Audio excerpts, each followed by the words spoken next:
All right, we're going to get started here. Thank you for coming in person and online. It looks like we have a chunk of people online as well, so this will be fun. My name is Katie B. Temple. I'm the Director of School-Based Programs at Completely Kids, which is a local nonprofit to Omaha. Is everyone familiar with Completely Kids? Great. One person, that's awesome. Maybe two. But that's okay. That's just where I work now. But I have 10 years experience working in all different types of nonprofits, specifically working with youth in the after school arena. So if you're not familiar with Completely Kids, it's a-okay. But right now in my role, I have 6 direct reports who are site directors at 6 different schools. I have about 50 part-time staff between all 6 schools and about 400 youth under them. So yeah, I'm very, I would say, experienced in training and considering professional development. Prior to working at Completely Kids, I worked for 3 nonprofits at different times for an extended amount of time at each. And when I got to them, I was managing staff. I had a large chunk of part-time staff, a little bit of full-time staff, all working in youth. And the issue always comes down to, we want our staff to be trained.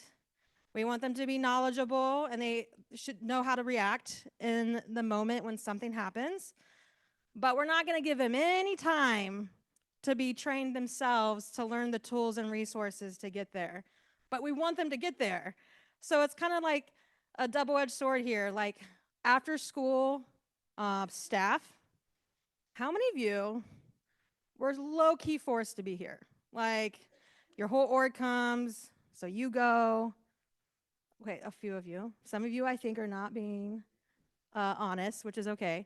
But after school youth or after school staff, we're horrible at slowing down, taking time for ourselves, taking time for our staff to kind of learn and get to where we need them to be. And so a lot of this session is going to be about prioritizing your time, creating a standard for an onboarding or training program that you can start, or you can help boost the one that you currently have.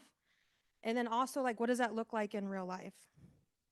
I love that my computer keeps going in and out. So the why. Why are we here right now? Why did I decide to come to a conference and put extra work in for free and talk to you all about, training and professional development of our staff? It's because I used to be an entry-level part-time staff person shoved in the after-school space, hoping that I was not going to fail, and it was really, really interesting. I have a bachelor's and master's of art, if anyone even cares. So I have a lot of experience teaching the collegiate level, but I had like no experience teaching youth 10 years ago. I mean, we all know we figure it out just by being thrown in most of the time and trying to figure out. And so with that is like, I failed a lot. I cried a lot because I just wanted to manage my classroom and get kids excited. So it was a real struggle.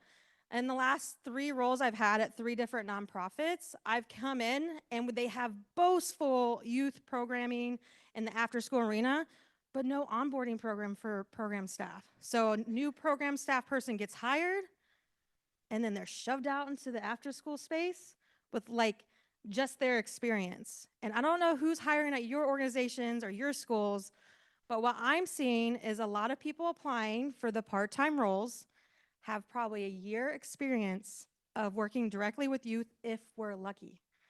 A lot of them are hip, cool people who think they like kids, who have a little bit of experience. And that can be rough when you want them to have 3 to 5 years. We all want to hire the person with 3 to 5 years experience working with youth, who's hip and cool and loves kids, but that doesn't always happen with part-time roles. And so a little bit about what I did was I had positions in these nonprofits where I had to create my own onboarding program for my own program staff.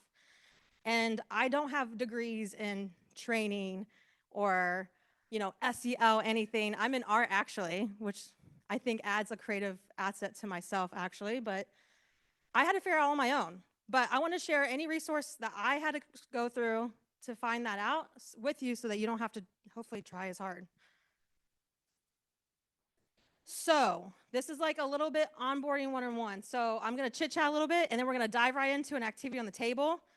If you're a person that sees scissors and you're deathly afraid right now, it's going to be okay. You're barely going to use the scissors. So I had a prelude. For those of you who are virtual, I do have what the activity we're doing already uploaded on the registration site. But if you're sitting at home and chilling, all you need is a pair of scissors and an 8.5 by 11 piece of paper.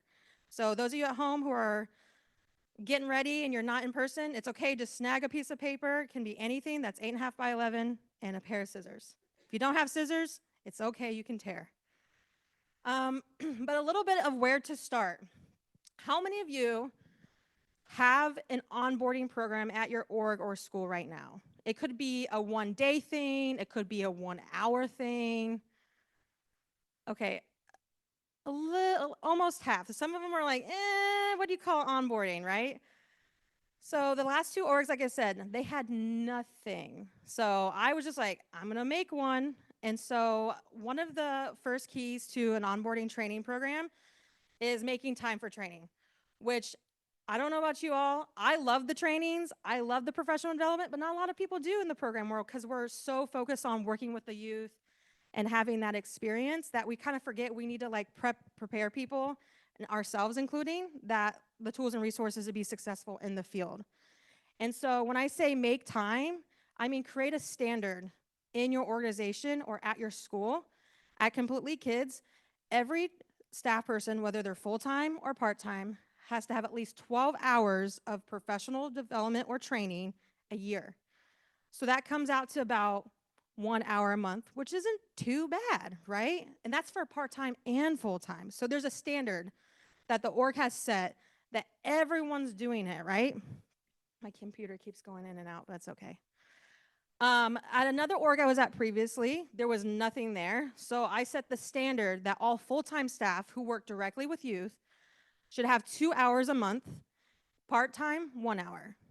And then it all depends on your org, what the budget looks like, or if there's no budget.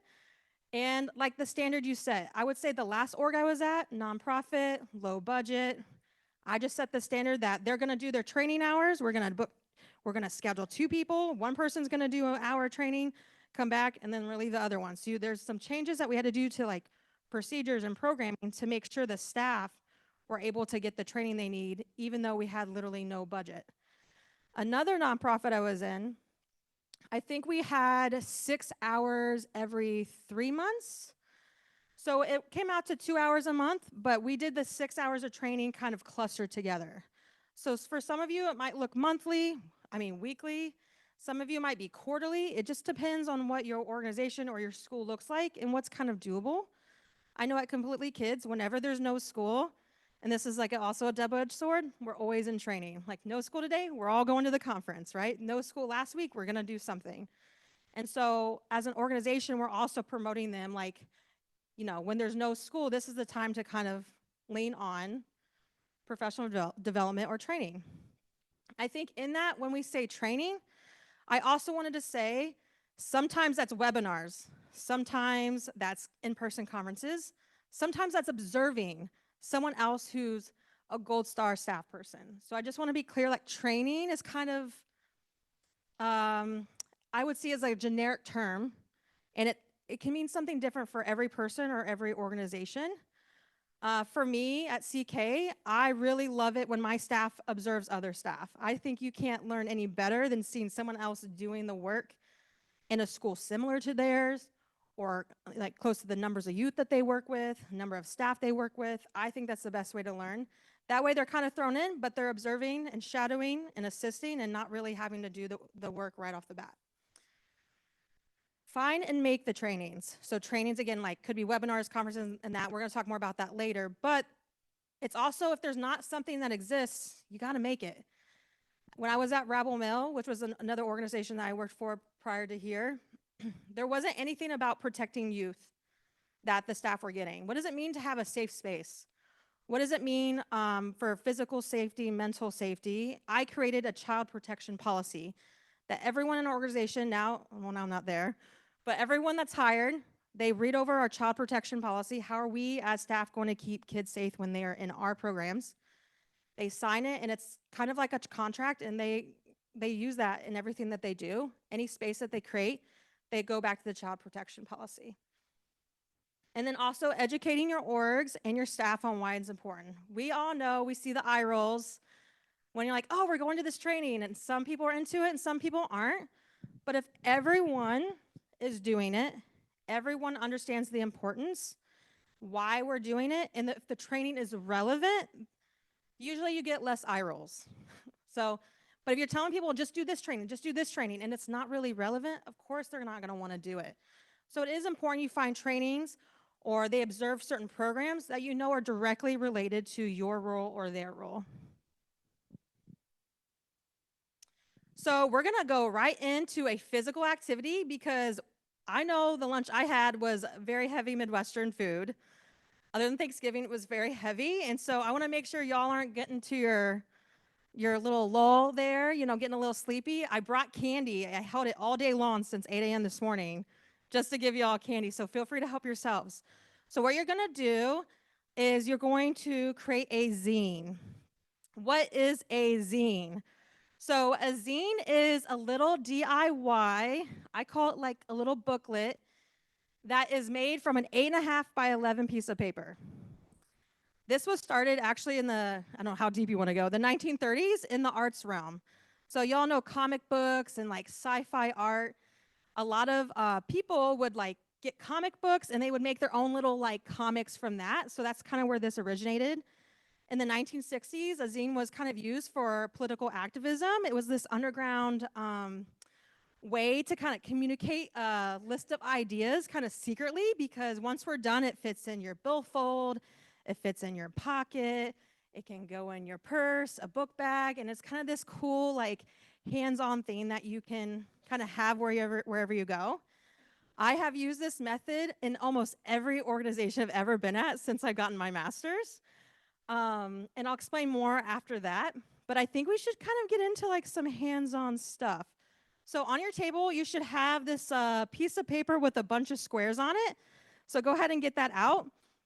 I also have a resource on there. If you're not a physical watcher and you need to like look at a visual, there's that. And if you're on virtual and you need a video, there's also a link on there for those who need to watch a video, because we all learn differently.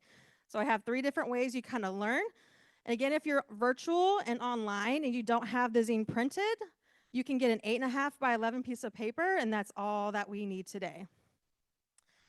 And so this is going to be very interesting because when they emailed me a month ago, they asked if I want to do hybrid. And this is my first presentation. I was like, sure.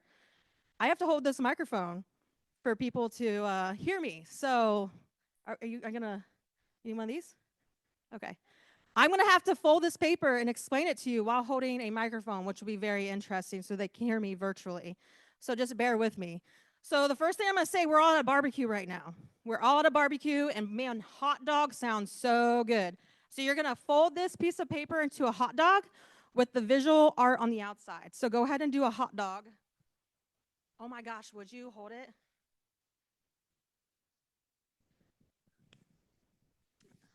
What's kind of cool about this too, if you have staff meetings, if you have youth that are just chilling because they run through projects really fast, they can do this too. All right, we're at the, is everyone at the barbecue? We got our hot dog. And if you're vegan, it's a vegan hot dog, just to be clear. All right, we're so hungry, we're gonna eat half of it. I just can't, it's so good. So we're gonna fold that piece of paper again in half. There's little lines. All right, hot dog, so good. Let's just do it all. We're gonna fold it one more time. Right, so you should have something that looks like this. Got it? All right, we're at a barbecue, right? We're not just gonna have one hot dog. Who just eats one hot dog? We're gonna have a hamburger too. So we're gonna open it all the way outward, okay? And we're gonna have ourselves a little hamburger, so we're gonna fold it in half with the design stuff on the outside. Because who has just a hot dog at a barbecue? Right? So and y'all have scissors, so go ahead and grab your scissors at the table.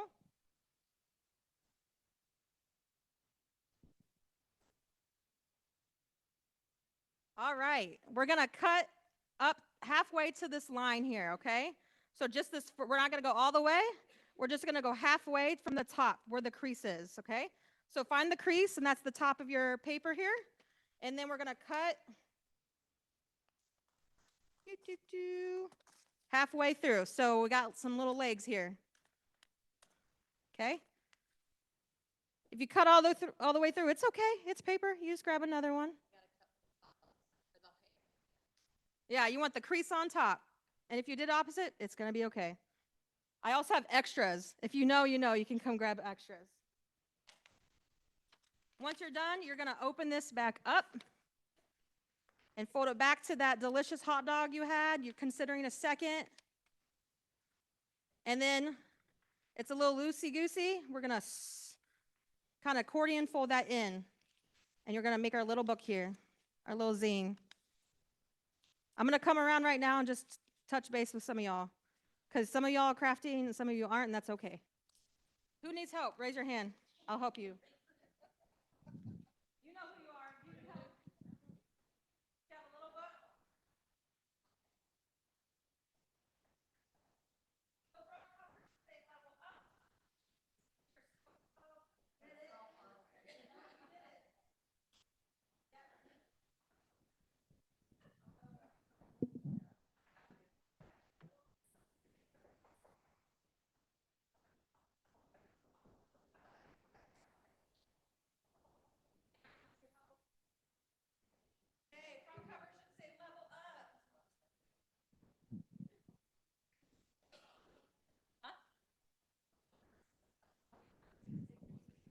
Yes, so zine, level up resource. You know how hard it was not to put my face on the front of this?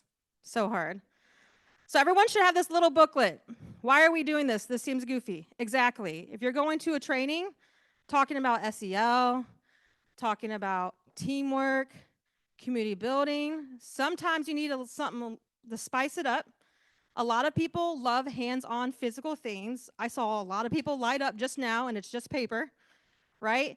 And what's cool about this is black and white. So if you have people on your team that you're training that love to doodle, love to color, put some markers on the table. They can color it. This is accessible. It's 8.5 by 11, can be printed on any printer. And by the end of this training, you can use this physically. This one's for my training. There's spaces to make notes. There's important things I already put in there for you all to walk away with. And yeah, you can use this in your programs for literally anything. I've done skateboarding ones where I was teaching my skate staff, believe it or not, on fun games to do with youth when they are struggling and need something new to do. I've used this for SEL when I was running a mentoring program for adults and youth in the arts. And it's just a great tool that they can walk away with and have something physical, because they're less likely to throw this away than like a flat piece of paper. And it's just fun. So why not just make it fun? Huh? Yeah.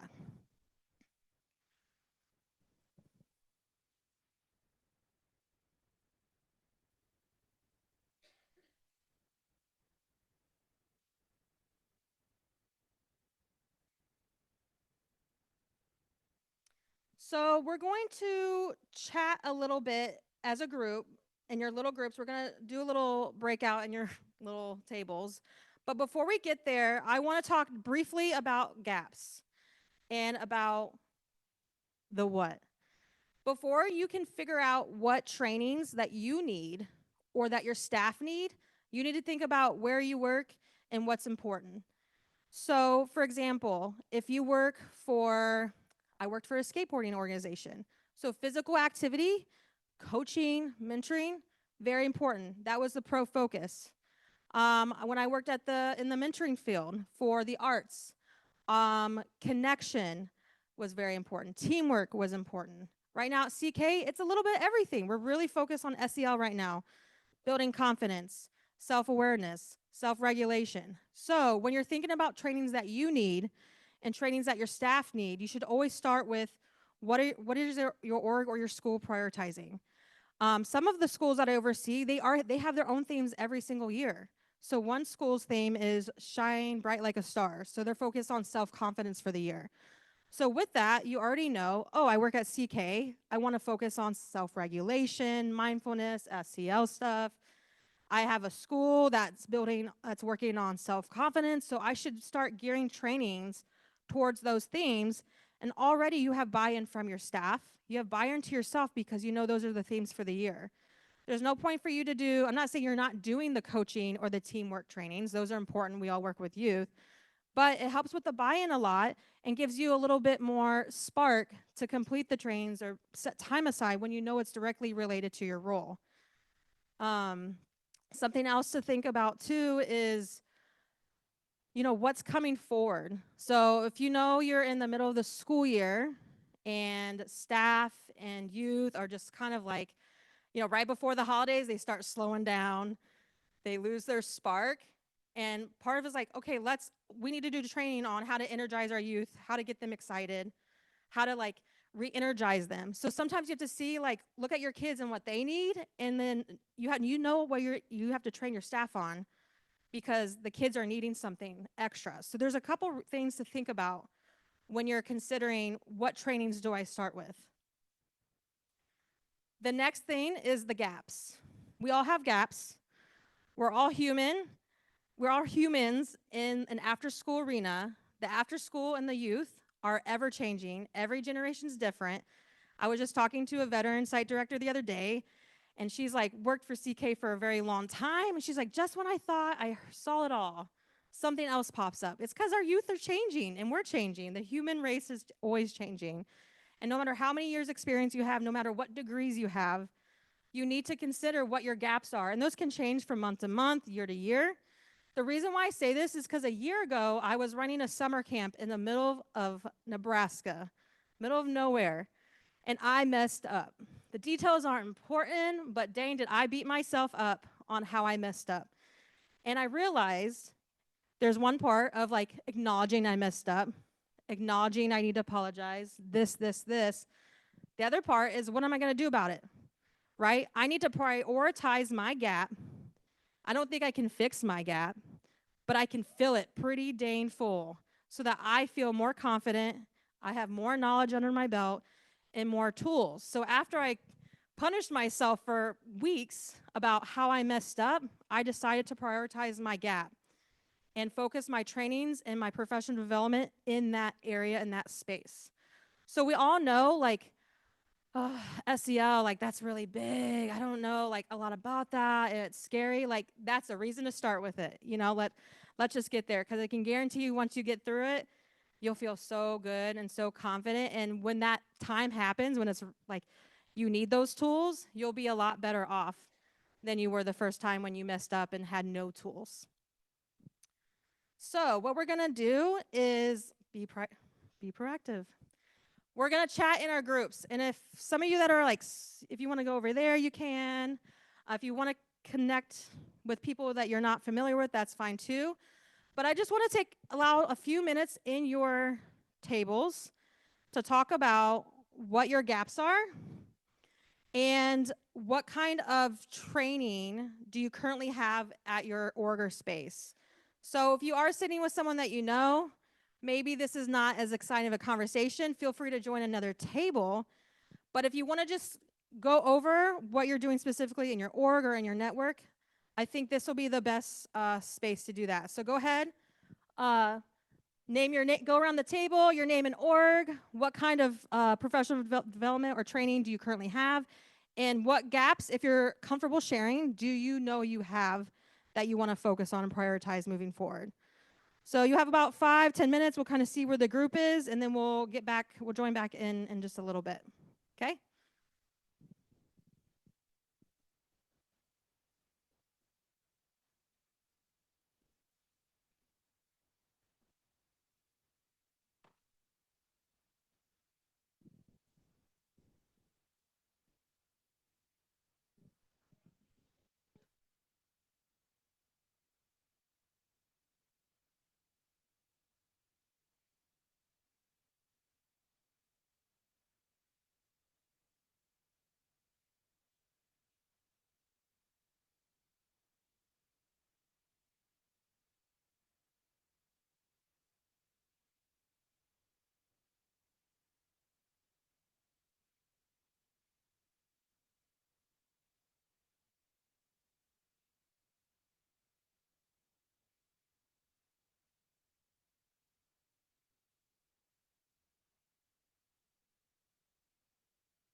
So just a couple more minutes to wrap up your conversations and we'll get back to it.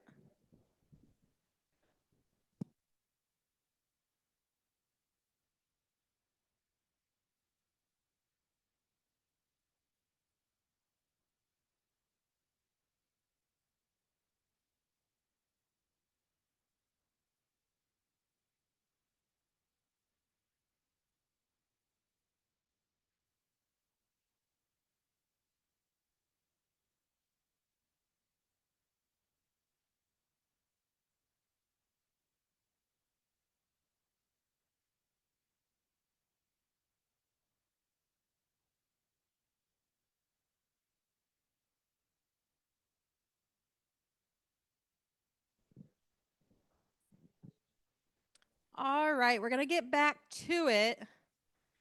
And I'm curious if anyone is welcome or like wanting to share just a little snippet about like what your table discussed or something that came up as, hey, we all had this gap, or anything you want to share about your current programs or onboarding training, something that made you think about something else. Anybody want to share what they discussed at their table? Just one person. Anybody? You want to? They have to hear online. Well, we were sharing about how we're mostly pretty new to our positions, and we were talking about how the people before us were more experienced and they have all the training, but there aren't any manuals or documentation of how things are, procedures and things are done. So where I'm at the point of where, as I'm training, I'm trying to create a manual too for future coworkers that, but I think that's where we all going to probably be soon. I think it's really great that you saw like, oh, the previous person like had the experience and knowledge because they've been here X amount of years. I'm new and I need this, but you're thinking about people after you, really. Like, I want it to be easier for the next person. And I think that's so, I mean, low key selfless, especially in nonprofits and schools. But I think it's really great. Like, you want everyone to just be better at working with youth and having the resources. And I think that's really great. Yeah. Anyone else? You're just dying to share about trainings. No, it's okay. It's okay.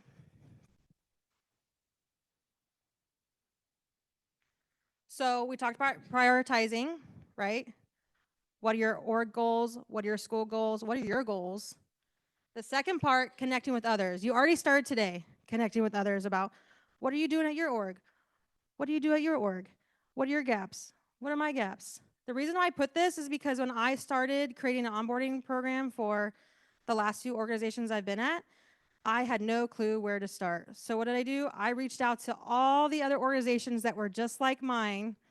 And I was like, what are you doing over there? And just like, we're in this together. We're both doing after school. We're both with youth. What are you all doing at your org that you're willing to share that I can do at mine? So I reached out to every other agency, nonprofit in the youth space, asked about their training, what they're doing for onboarding, what does it look like, how much does it cost, all that stuff. And people are just willing to share and connect. Like, you don't have to start from a blank piece of paper. Just reach out to people who you network with, reach out people you've always wanted to talk to. There's a lot of people I got to meet in the process, including my current org, when I was reaching out, asking them questions. That was the biggest help, other than going to Google and being like, how to start an onboarding program for the after school space. And if it doesn't exist, you got to build it. Like I said, I mentioned the child protection policy. You mentioned a manual, which I also did at my mentoring job. It was with between artists and teens. And a lot of artists are great artists, but maybe not the best mentors yet. And so I made a manual on how to be a mentor. What does that mean? What does that look like? What are the expectations? All that stuff that's already here. You just got to put it down on paper and it's official. Like, honestly, smack your logo on it. And but that what's cool is that you're starting somewhere and you have something to share with your organization. Hey boss, look what I put together. Hey, board, look what's happening. Our programs are growing, and that helps provide better quality programs because your staff are going to be more qualified because they're going to have the tools and resources to do the work that they need to do. All right, so there we go. Come on, come on. So the next few slides are all my notes and resources. It's going to look like a lot, and like I said, I've already uploaded it to the registration site, so you can pull off all the information from there. I didn't print it out because I wanted to save a little bit of paper today. Hopefully, the projector's just been going in and out a little bit. But the first page that you cannot see is about virtual resources. And so we learned today, actually at the keynote, about Y for Y, so U for Youth. So that's one of them. Another one locally is Mentor Nebraska, which is local to Omaha, but they're statewide. I'm going to unplug this and plug it back in and see if that helps while we're chatting. I got to put this down. I can't do it with one hand. See if that helps the projector. We'll see if it comes back. There we go. The Forum for Youth Investment, it's another one. That one is really great for, there we go, YPQA, which really helps with providing quality programming in the after school space. They also do social and emotional learning. In these slides too, I also put free and I put a little money sign if it costs something. And if it does cost something, I did try to choose low cost, low budget, because I know in my 10 years of nonprofit, the budget starts really low until you can show that you need more. Mentor Nebraska, what's really great is a lot of, like, they're so good at doing webinars and virtual. They started during the pandemic and they've continued it. So they're really accessible statewide. Project Harmony has great resources virtually, also in person, so I talk a little bit more about them later. And they have a mixture of free and ones that cost, and it's a pretty low amount, which is really awesome. I actually got youth mental health certified through Project Harmony, all for free, which is really great. And it was the first time, it was just a few years ago, that I even knew youth mental health certification actually existed. Walked away with a certificate and everything. Child abuse neglect 101. And what's great about that one specifically from Project Harmony, it talks about Nebraska and the things that they see in Nebraska. So it's very relevant to all of the programming statewide. They also have some other ones that are great for kind of teen audiences with LGBTQ, finding your identity, you know, more for the older youth if you work with middle school to high school that are really, really relevant. More virtual resources. Again, I listed it. There's links. Go online, click, click, click. Hopefully it's all there. These all say free, which is really exciting. Nebraska American Foundation for Suicide Prevention. You can actually reach out to them and they'll do a virtual course just for you and your staff about suicide prevention and your programming. You let them know what age group you work with and they can come train your staff in person or virtually. OSU's Kerwin Institute. So I'm now officially, I have a implicit bias certification, all online, free. And that's, I think that was like about a 4 or 5 hour course even. Good Push Alliance, which is one that I learned when I was working with a skateboarding organization. So a lot of these at first were kind of physical activity related, but there was a lot of great ones that could be used for anyone. How to be a caring coach, how to protect childs. That's how I learned about the child protection policy, because I learned it from a skateboarding organization. I was like, this is really great. Everyone in the youth industry should have a child protection policy for every organization. Trauma-informed programs. The National After School Association, which many of you might know already about, they talk about staff self-care, which is really great. I don't see that a lot in a lot of trainings. SEL, youth development, and then Act for Youth, which has a lot of resources on positive youth development. You could spend a whole year on Act for Youth's website gathering resources and information, plug into a PowerPoint, and you can give it right to your staff. So this one, I did put a slide specific to Omaha just because with the conference being in Omaha, I work in Omaha, that I didn't want anyone to walk away without resources specific.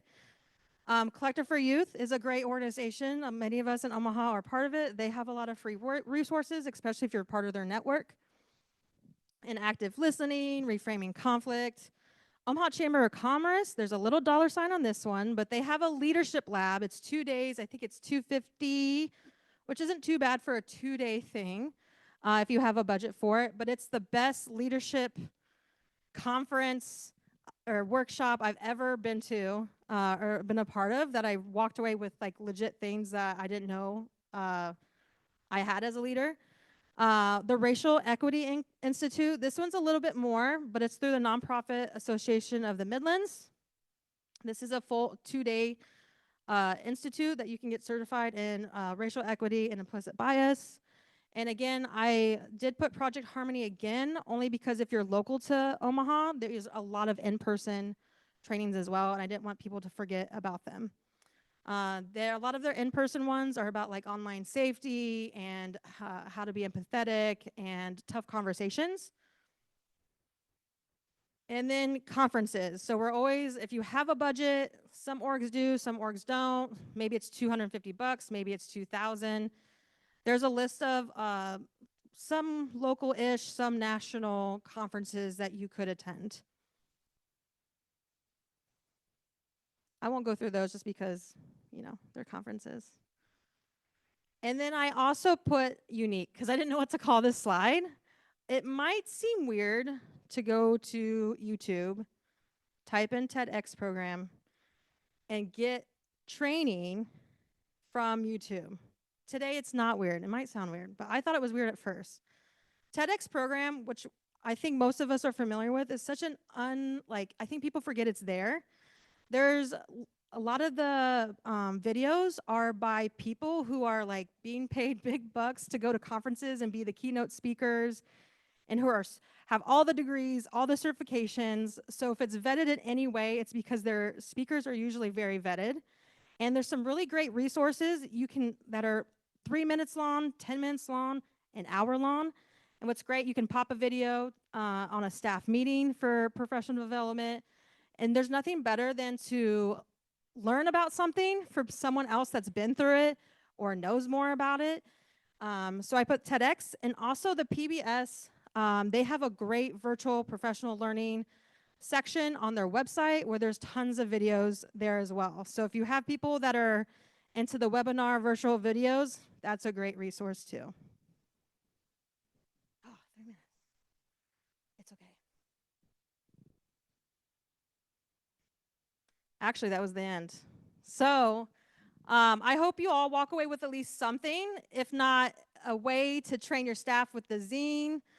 Hopefully you thought about your gaps more. Hopefully you thought about your onboarding program and where you can start.